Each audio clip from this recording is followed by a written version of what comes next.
was taken shortly after this woman found a truck full of children's bodies. I mean, this is horrible. The horrifying incident took place at a gas station in Michoacan, Mexico, where the woman worked inspecting semi-trucks. But on this day, this specific semi-truck pulled in, and something seemed very off about the driver. He was very nervous, tense, and sweating profusely.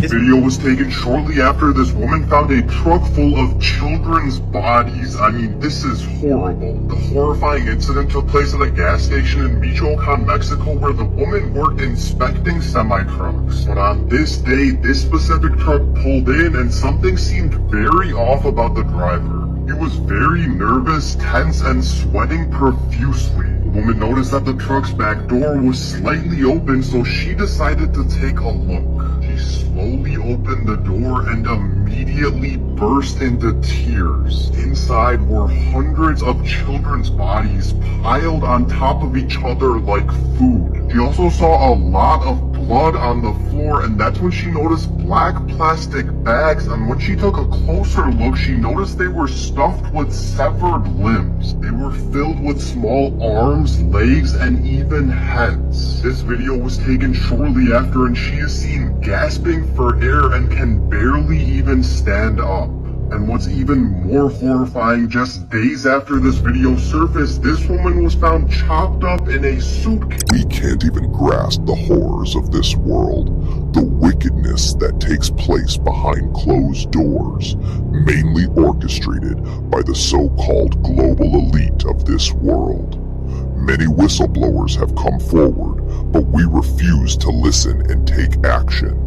Instead, we brush them off as worthless conspiracy theories and baseless claims. Big money is body parts. It's not just about sex trafficking. It's that when the sex trafficked children and people are used up, they're converted to body parts and sold on the black market to black transplantologists. I hate to say this. This is really, really distressing to me to say this, but I honestly think every major food manufacturing, meat manufacturing, processing plant ought to be tested for human meat. The concentration of human meat. I think they have a way of doing that, and they claim they do because they shut down a couple of McDonald's. And we've heard people, remember Rabbi Finkelstein in New York? He was bragging about this.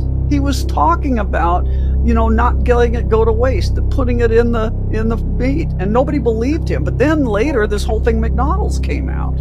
Right. Like, what are we talking about here, people? So it's being run, and Ukraine is the center of it. The elite loves putting their atrocities in TV shows and movies as fiction. It's like a serial killer's trophy, which they collect from their victims as a ritualistic remembrance.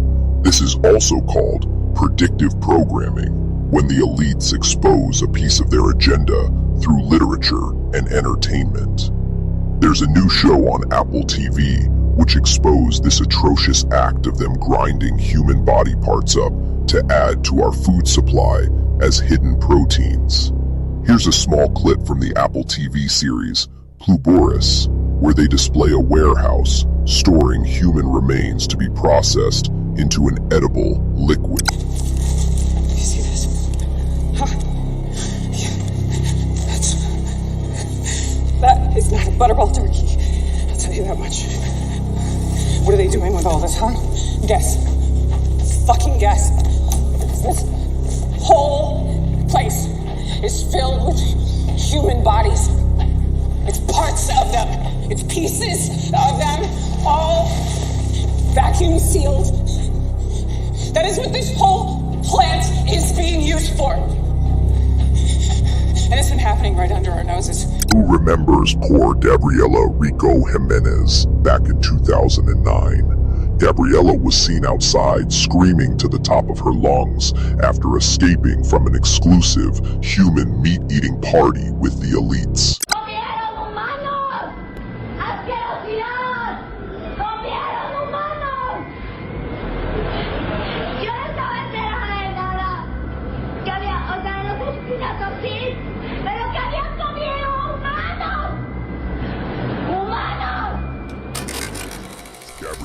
menace was never seen or heard from again. Oh.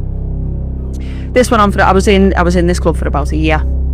2 years from the start of the process to sort of getting out, really. And at one of the last rituals that I went to is where I lost all bearings of fucking reality and I shit myself. And it was in France and I'd done a shoot. Ended up going to an after party. It was a huge event. They had like acrobatics on, fucking fire breathers. It was boss. And later on in the night, bear in mind, I'm drinking but I'm not drunk type of thing.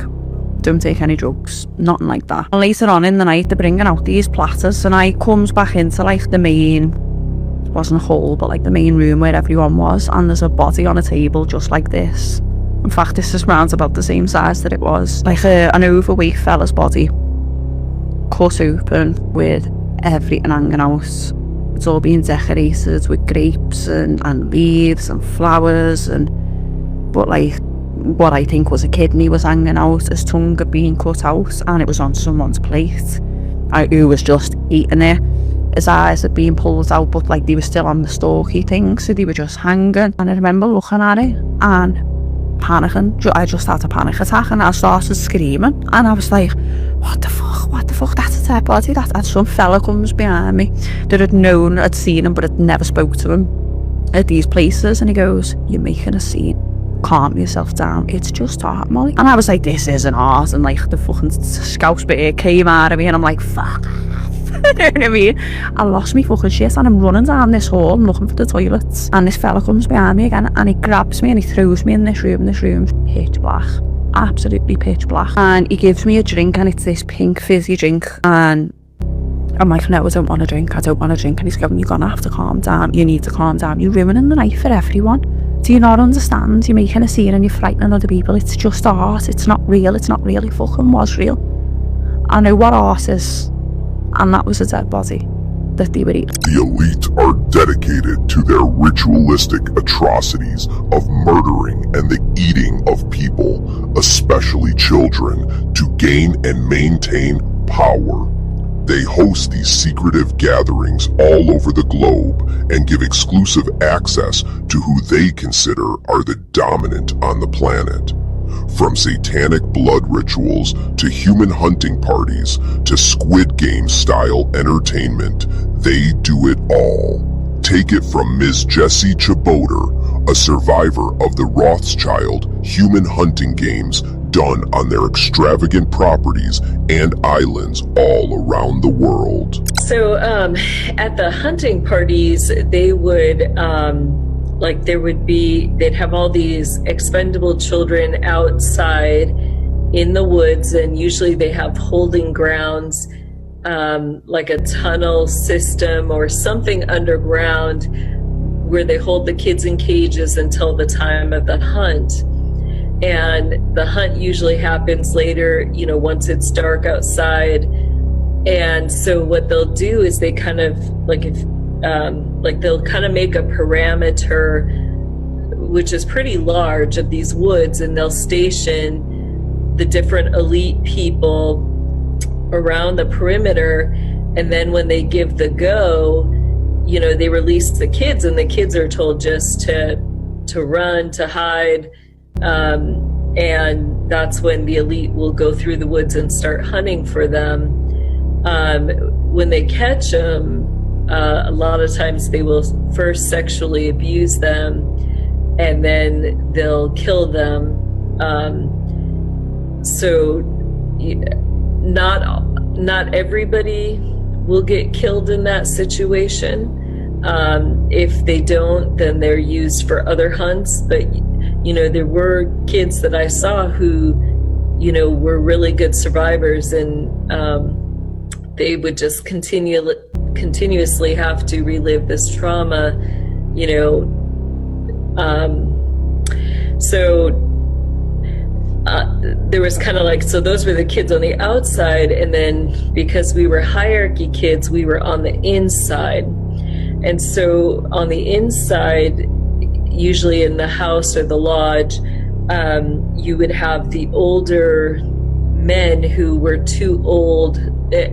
Sometimes it did include women, But they were too old to be out in the woods hunting for the kids, so they brought everything indoors for those individuals. And those individuals were not allowed to kill, but they were allowed to capture and rape the hierarchy children. So, once the signal was given that the hunt was on, you were just trying to escape, hide, and not be found. And sometimes they would make it seem, for the kids, like it was a hide and seek game. So unless you got caught, you really didn't know what happened. These are the wicked individuals who rule our world.